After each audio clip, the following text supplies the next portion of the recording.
Hi bro, সবাই কেমন আছো? অনেকদিন পর এলাম। অক্টোবরের 10 তারিখ পুজোর সময় ভিডিও ছেড়েছিলাম লাস্ট, তারপর ছাড়তে পারিনি। প্রবলেম এসে অনেক মনে মনে সেসব হলো, ছাড়তে পারিনি। ডিসেম্বরও কেটে গেল, 1 তারিখে আমার সব থেকে ব্যাড টাইম, মানে 2024 বলতে গেলে ব্যাড টাইম সবারই চলছে, আমারও চললো ব্যাড টাইম। ডিসেম্বরও কেটে গেলো, বুঝতে পারলাম না, ঠান্ডা ঠান্ডা কষ্টের মধ্যে। ডিসেম্বর 22 তারিখ অ্যাক্সিডেন্ট হয়, মুখে লেগেছিল। আমি যেটা দেখেছি সবাই ইনস্টাগ্রামে 1 মাস মতো টাইম লাগবে গজাতে। বুঝছি, চব্বিশে চাপে আছি। জানুয়ারিও বলতে গেলে এন্ডিংয়ের টাইম, জানুয়ারি শেষ হতে হলো, বুঝতে পারলাম না। আমার জন্য একটা আমার লাইফের গল্প দেখাবো, ঠিক আছে?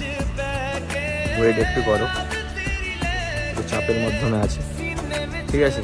সবাইকে হ্যাপি নিউ ইয়ার জানাতে পারলাম না, হ্যাপি নিউ ইয়ার, ঠিক আছে? মেরি ক্রিসমাস জানালাম লেটে। সবাই প্লিজ ইউটিউবের চ্যানেলে ভালো লাগে সাবস্ক্রাইব করে দিবে। ফেব্রুয়ারি মাস আসছে, ডেটিংয়ের টাইম, ব্ল্যাক ডে, সবাই ভালো করে পালন করো।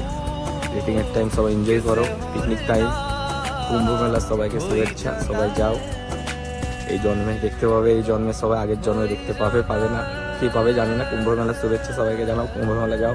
ওম নমঃ শিবায় ভোলেনাথ। এই বলে কথাটা শেষ করলাম। ওয়েট করো একটু, আমার ভিডিওটা আসতে চলছে, ওয়েটিং করো।